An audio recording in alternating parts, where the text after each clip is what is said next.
de volta com o debate entre candidatos à Prefeitura do Rio ao vivo do Teatro Oi Casagrande. No segundo bloco, os candidatos responderão a perguntas de telespectadores enviadas em vídeo pelo Facebook pela hashtag Debate Band Rio. Vamos às regras. Primeiro será apresentada a pergunta. Em seguida, será definido em sorteio o candidato que deverá responder. Após a resposta de 2 minutos, o candidato da bancada seguinte, em ordem crescente, terá 1 minuto para comentar a resposta. Para fechar o bloco, 2 candidatos responderão a perguntas diferentes do Twitter, selecionadas pela direção do programa. O tempo de resposta é de 1 minuto e a ordem obedecerá à organização das bancadas. Participe enviando perguntas pela hashtag Debate Band Rio. E vamos agora ouvir a pergunta enviada pelo telespectador Renan. Boa noite, sou morador de Botafogo e gostaria de saber sobre uma questão muito presente na vida dos cariocas. A polêmica entre o Uber e o táxi. O que o candidato se eleito fará em relação a isso? Ok, vamos então agora saber quem abre a rodada de respostas.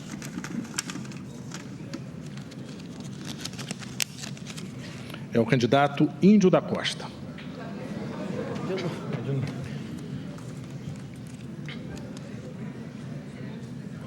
Bom, eu já falei sobre isso aqui e vou repetir. Eu vou regulamentar o Uber, porque quem tem que decidir qual é o meio de transporte de um lado para o outro é o próprio carioca, é o próprio cidadão. Agora, a gente tem que ir além e fazer com que o transporte da prefeitura, quer dizer, o concessionário da prefeitura, aí, tanto o transporte público, os ônibus, como também os táxis, têm uma relação diferente com a cidade. Os ônibus não podem ficar mudando de linha, a prefeitura sequer avisando para as pessoas o que está acontecendo. Porque você tem que ter o direito de escolher para onde você quer ir e a prefeitura tem que buscar meios para isso, né? E hoje em dia tem esses sistemas, como o do próprio Uber, né? Que você diz de onde você quer ir, para onde e no final a massa crítica de informações é muito grande para o prefeito tomar decisão. Então, em primeiro lugar, tirar o poder dos empresários de ônibus, né? E a prefeitura decidir a partir da necessidade e da demanda do cidadão. Segundo, você dá a oportunidade para que os táxis, eles também se modernizem, né? E eles também tenham uma conexão diferente com a sociedade. Se a gente conseguir fazer com que em cada serviço seja o carioca que vai decidir qual é a prioridade, o que está bom, o que não está bom, a gente deu um grande avanço. E o Uber é um bom exemplo para isso, né? Quer dizer, a qualidade do serviço tem como base a demanda do próprio usuário daquele serviço. O paciente no hospital, o aluno na escola, não apenas no transporte. Isso é um modelo que pode servir para tudo, de um chamado controle social, que o PT tentou fazer quando chamava de um governo participativo e que não foi tão participativo assim como ele diria. E queria referendar aqui, aproveitar a oportunidade, já que eu ainda tenho um tempinho, dizer o seguinte: eu votei no impeachment que tem nome e sobrenome. O nome é falta e o sobrenome é emprego. A Dilma acabou com o emprego no país, quebrou o país, não tem golpe nenhum, foi constitucional, está sendo votado pelo Congresso Nacional. Você tem todo o direito do juiz esperneante que é ficar reclamando que seu amigo Lula perdeu o poder. Mas ele, enfim, o PT tinha que sair do poder mesmo, não tem jeito. Bom, agora o candidato Carlos Osório, da seguinte bancada, tem 1 minuto para comentar a resposta. Renan, eu queria dizer para você que esse tema do Uber, do táxi, já foi debatido aqui. Eu irei regulamentar o serviço do Uber no Rio de Janeiro. Hoje, a situação como ela está, ela não atende o interesse de ninguém. Nós temos uma confusão nas ruas do Rio de Janeiro. É importante que a Prefeitura cumpra o seu dever, regulamentando essa questão, fazendo que o sistema volte a funcionar. E é muito importante reconhecer que nós precisamos de regras iguais. Nós precisamos que a Uber pague os seus impostos e que o interesse público seja atendido. É engraçado o candidato Pedro Paulo dizer que vai acabar com o Uber, ele que é da Prefeitura, que não fez nada até agora, que garante que ele vai fazer daqui a pouco. Não vai fazer. Esse tema tem que ser tratado com verdade, olhando no olho da população, tendo interesse público e a mobilidade em primeiro lugar e compreendendo que nós precisamos modernizar o sistema de transporte e valorizar também o sistema de táxis. Ok, vamos então agora à próxima pergunta do Hugo Costa. Sou morador do bairro de Ramos, zona da Leopoldina, subúrbio da zona norte do Rio de Janeiro. Recentemente, um estudo declarou que a zona da Leopoldina é a 6ª maior centralidade urbana de toda a região metropolitana do Rio de Janeiro. Pergunto aos senhores candidatos à Prefeitura do Rio de Janeiro quais são os planos de revitalização da zona da Leopoldina? Vamos ver então agora quem responde essa pergunta.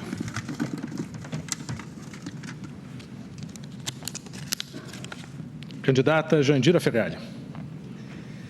Hugo, essa é uma pergunta fundamental, porque exatamente a região mais abandonada pela atual gestão da Prefeitura é exatamente essa. A região de todo o entorno da Avenida Brasil, que, repito, são 32 bairros, 56 quilômetros e um abandono absoluto, seja na urbanização, nas habitações, na geração de emprego, seja de economia solidária. A condição das casas é absurda e há ali 1/3 da população morando ali. Ali é um complexo de favela de 140 mil pessoas, como o Complexo da Maré, que são tratados na base da violência, uma violência de um EPP que infelizmente não funcionou. Então, quando você pergunta sobre a região da Leopoldina, o que se questiona é qual foi o papel da Prefeitura nisto. Todos nós comemoramos o êxito dos atletas da Olimpíada. Agora, a especulação imobiliária ocupou o principal projeto de habitação, tanto no Porto como na Barra, e farão isso também no Peu das Vargens, onde tem lá a Veneza Carioca. Agora, as 29 comunidades que lá estão, não sabemos o destino dela. A remoção de outras comunidades que foram feitas nessa região de obra da Olimpíada também tem uma solução dramática, como também estamos vendo no Porto, que os imóveis não serão de habitação popular. Então, o abandono é um abandono da cidade no que tange a colocar povo dentro do legado e povo dentro dos projetos fundamentais. Mesmo no modelo de transporte, eu tenho dito isso, os sucessivos homens que ocuparam as prefeituras não tiveram a coragem de fazer o que uma mulher terá, enfrentar os empresários de ônibus. Eu sou uma mulher candidata a prefeita, a primeira mulher prefeita do Rio, médica com 30 anos de vida pública. E eu sempre tive lado, ao que parece que aqui é flutuante. Mas nessa questão da Leopoldina, nós já deveríamos ter o braço da Leopoldina funcionando como metrô de superfície, como também a supervia até Santa Cruz. A concessão é do prefeito, mas é a responsabilidade dele de garantir isso. O candidato Pedro Paulo, então, tem 1 minuto para comentar a resposta. Olha, eu queria, em primeiro lugar, dizer que nós fizemos muito pela Leopoldina. Nós fizemos ali, Jandira, por exemplo, a Transcarioca, que não só ofereceu uma opção de transporte para Olaria, Ramos, para toda aquela região, mas também recuperou aqueles bairros. Nós fizemos também, agora, recuperando a Transbrasil, e que eu quero, como prefeito, levar a Transbrasil até Deodoro e até Santa Cruz, também trazendo opções de transporte. O bairro Maravilha, que nós fizemos em 64 bairros, e principalmente na Zona Norte, continuar a revitalização dessas áreas na região da Leopoldina. O Morar Carioca, nas comunidades, chegando até o centro e revitalizando também a região da Leopoldina. Vamos agora à próxima pergunta, enviada por Luiz Felipe Sá. Olá, eu sou de Niterói e eu estudo e trabalho no Rio, então eu utilizo bastante os transportes públicos aí da cidade. E eu queria saber, candidato, sobre a transparência nos transportes públicos, né, na divisão de gastos entre empresa, Estado e público, consumidor, né, os usuários. Eu queria saber qual é a sua proposta para deixar essa relação mais clara. Ok, vamos ver então agora quem responde. Candidato Alessandro Molon. O Luiz está dizendo exatamente o que eu tinha dito há pouco tempo, a necessidade de transparência. Eu disse que a saída para a gente mudar a cidade do Rio de Janeiro é garantir transparência e participação. É dessa maneira que a gente vai recuperar o Rio de Janeiro. Transparência que falta nos transportes, como muito bem ponderou o Luiz na sua pergunta. Como é que se calcula a tarifa de ônibus? Por que se chegou a esse preço? Um dos mais altos do Brasil. Como é que se redistribuíram as linhas de ônibus? As pessoas hoje na cidade não sabem mais por onde passa o ônibus que costumavam pegar. Eles chamaram de racionalização, mas ninguém entende qual é a razão, o raciocínio que há por trás disso, porque não há transparência.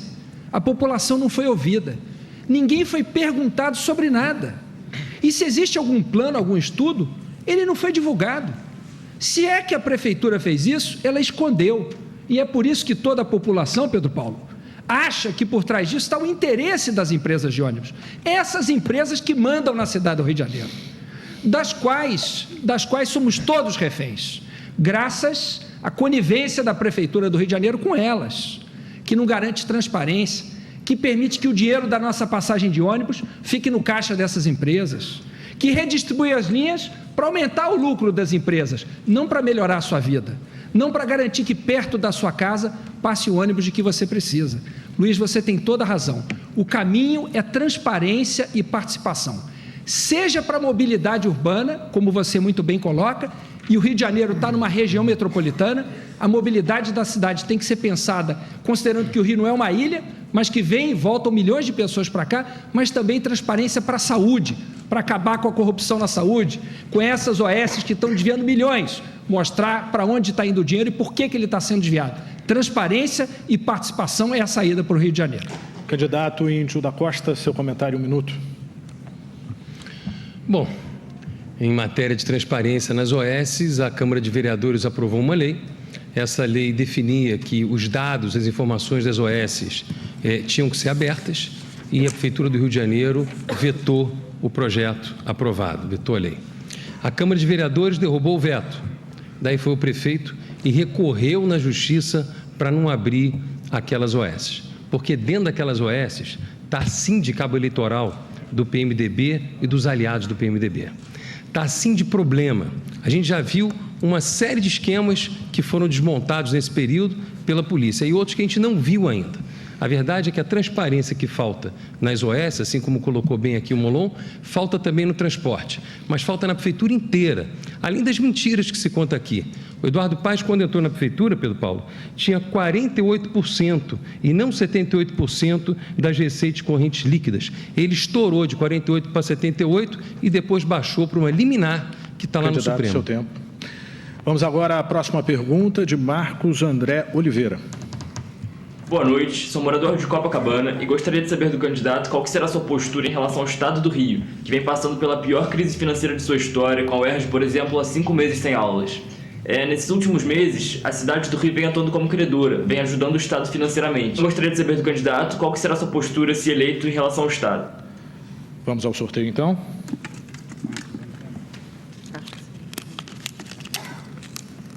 Candidato Pedro Paulo. Olha, eu queria agradecer a pergunta do Marcos André e dizer, Marcos, que se tem uma coisa que nos orgulha é o trabalho em parceria, a Prefeitura com o Governo do Estado e com o Governo Federal. Isso permitiu que a cidade pudesse avançar. E mesmo com o Estado em dificuldades, eu quero dizer a vocês, garantir que nós vamos trabalhar para ajudar o Estado como fizemos. E eu tive muito orgulho, por exemplo, de assumir como determinação do prefeito Eduardo Paes, os 2 hospitais da Zona Oeste, no momento mais difícil de crise do Estado. Fui para lá, passei noite lá para recuperar esses 2 hospitais tão importantes da cidade. É assim que se trabalha, em parceria. E a Prefeitura tem condições, ao contrário do que não conhece os outros candidatos, tem condições financeiras para isso, paga o seu servidor em dia, tem capacidade de investir em todos os cantos da cidade. Esses 2 hospitais representam para a cidade 300 milhões de reais. E nós não só assumimos o custeio desses hospitais, como aumentamos os investimentos nesses 2 equipamentos. E quando o Estado tiver em dificuldade, pode ter certeza, comigo como prefeito, eu vou trabalhar em parceria para que a gente possa atravessar a crise e provar como nós provamos, que é possível fazer a Olimpíada com um país em crise, com dificuldades com o governo do Estado e a Prefeitura assumindo praticamente 90% dos projetos investir nas Olimpíadas e, ao mesmo tempo, investir em educação. 65 bilhões que foram investidos nesses anos em saúde e educação. E gastamos em equipamentos olímpicos 710 milhões de reais, nem 1% do que nós investimos em educação e saúde. Isso é possível fazer, mas tem que saber fazer. Tem que ter capacidade para deixar a Prefeitura em equilíbrio, investir e, ao mesmo tempo, ajudar o governo do Estado. Porque aqui na Prefeitura do Rio não tem salário atrasado de servidor e tem investimento em todos os cantos da cidade. Isso é prova de saúde, isso é prova de gestão e capacidade de fazer. Candidato Marcelo Crivella, seu comentário. Por favor, eu peço a colaboração de todos, por favor. Não merece aplauso, desculpe. Olha, na verdade, vamos retomar as coisas como elas são. A Prefeitura não reajusta há 4 anos o vale-refeição dos funcionários. Em junho, deixou de pagar o salário família. Os funcionários foram às ruas, sobretudo os professores, foram tratados com extrema violência por problemas de plano de carga e salário. Não houve, Pedro Paulo, como deveria ter havido, o programa de união e forças. O fato foi que a Prefeitura, para ser a dona da festa, o prefeito, para ser o único no palco, o único no proscênio, assumiu as obras das Olimpíadas, endividou o Estado, o município. Lá na China, em Pequim, a Olimpíada foi da China, em Londres foi do Reino Unido, Barcelona foi da Espanha, aqui foi do Rio, quebrou o Rio de Janeiro, todo mundo sabe disso. Nós estamos endividados e com problemas sérios para a próxima administração, exatamente porque não houve parceria com o governo federal nem estadual. Aliás, candidato, o Eduardo Paes ainda chamou o governador seu tempo terminou, de que tinha que ter vergonha na cara na questão da segurança. Obedeça, por favor, seu tempo terminou. Já obedeci. Muito obrigado. Vamos agora à próxima pergunta postada por Felipe Malcher. Boa noite, candidato. Falo daqui do MEI. Queria saber quais são as propostas para uma maior integração entre a Zona Norte e o restante da cidade do Rio de Janeiro. Obrigado. Vamos ver agora quem responde essa pergunta. Não deu para ouvir direito. Integração da Zona Norte e o Centro. Eu repito a pergunta para vocês. Quem vai responder agora é o candidato Carlos Osório. O senhor precisa que repita a pergunta? Eu gostaria, não ficou clara por conta do áudio. Tá. Candidato, falo do Meyer, gostaria de saber quais são as propostas para uma maior integração entre a Zona Norte e o restante da cidade do Rio de Janeiro. Muito bem. Felipe, muito obrigado pela sua pergunta. Isso me dá uma possibilidade da gente conversar sobre essa integração que precisa avançar muito. Felipe, eu conheço cada canto da cidade do Rio de Janeiro. Fui 4 anos secretário, trabalhei em todas as regiões da cidade e conheço os seus problemas e os seus desafios. A ligação da Zona Norte com o centro da cidade, ela pode melhorar e muito.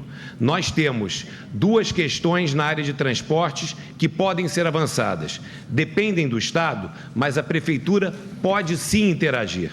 A Prefeitura do Rio nunca se mostrou interessada na expansão do sistema de metrô do Rio de Janeiro e nem apoiando o Estado na expansão do sistema ferroviário. Existe no plano diretor de expansão metroviária do Rio de Janeiro a extensão do metrô da Estação Uruguai até o Meyer e o Engenho de Dentro. Esse é um tema que pode ser avançado com a participação da Prefeitura. A Prefeitura do Rio tem instrumentos na autorização do uso do solo que podem auxiliar no desenvolvimento do metrô. É muito simples. Quando o metrô avança, você valoriza regiões da cidade. Ao valorizar essas regiões, parte dessa valorização poderia ser apropriada para o financiamento da obra do próprio metrô. Nós temos que também melhorar o sistema de ônibus na conexão entre o Meyer, a região do Grande Meyer e o centro da cidade. E aí voltamos ao tema da racionalização das linhas de ônibus, que foi feita sem ouvir ninguém, Felipe.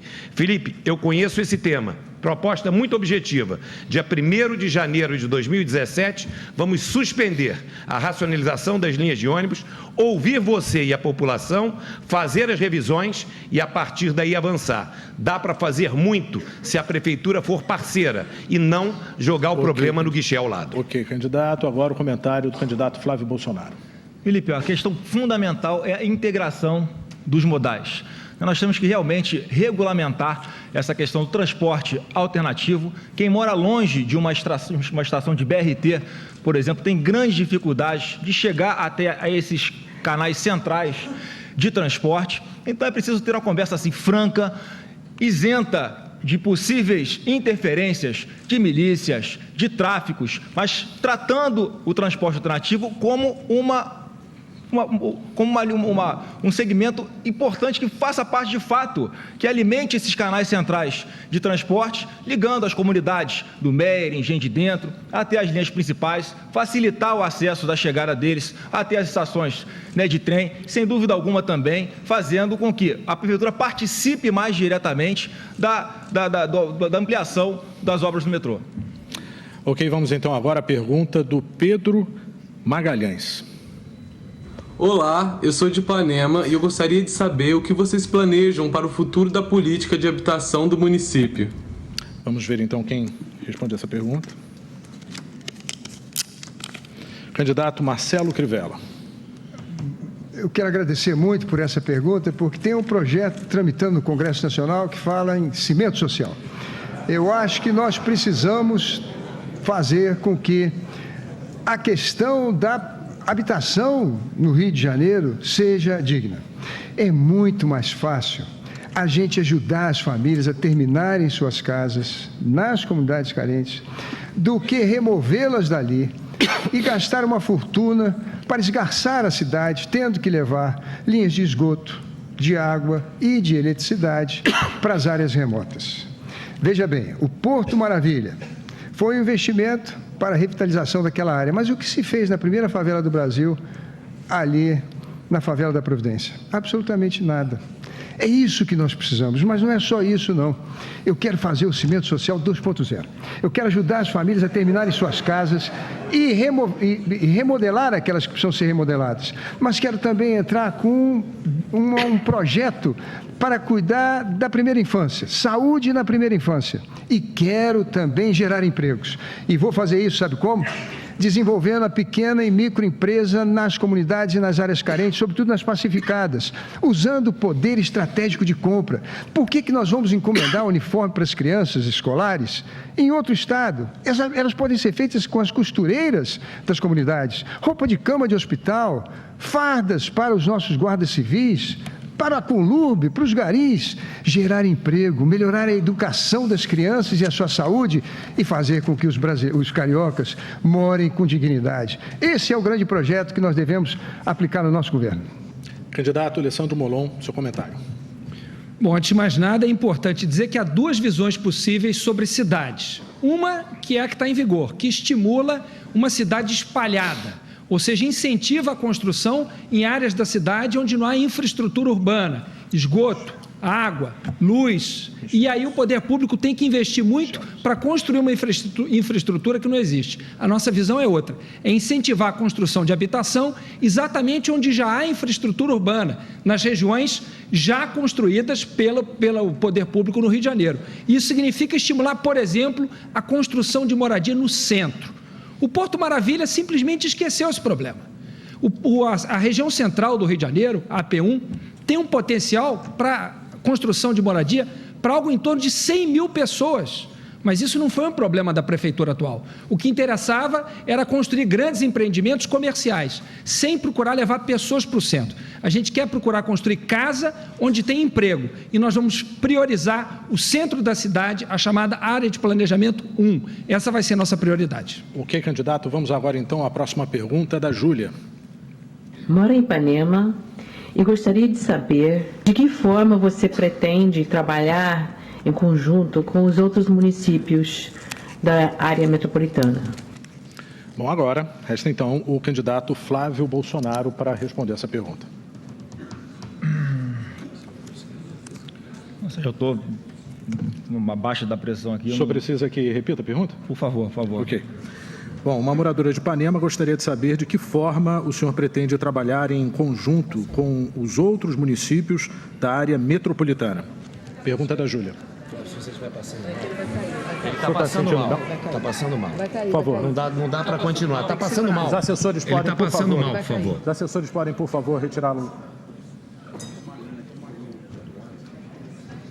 Vamos então para um breve intervalo. Voltamos a seguir.